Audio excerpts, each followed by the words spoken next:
सोलापुरामधील गुरुनानक चौकात साकारले जाणाऱ्या जिल्हा महिला व बाल सरकारी रुग्णालय तसेच जिल्हा रुग्णालय या दोन्ही रुग्णालयांचे फेब्रुवारी अखेरपर्यंत लोकार्पण होणार असल्याची माहिती आरोग्यमंत्री तानाजी सावंत यांनी सोलापूर असताना दिली।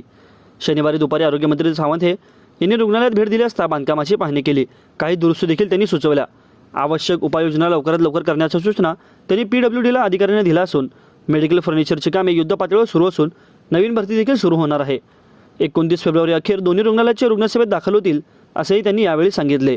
रुग्णालयाचे खासगीकरण होणार असल्याची टीका आमदार प्रणिती शिंदे यांनी विधानसभेत केली होती। यावर स्पष्टीकरण देताना सावंत म्हणाले की दोन्ही रुग्णालयांचे कदापि खासगीकरण होणार नाही। तसेच गुरुनानक चौकात साकारलेल्या जिल्हा महिला व बाल सरकारी रुग्णालय तसेच जिल्हा रुग्णालय या दोन्ही रुग्णालयांचे फेब्रुवारी अखेरपर्यंत लोकार्पण असल्याची माहिती आरोग्यमंत्री तानाजी सावंत यांनी दिली।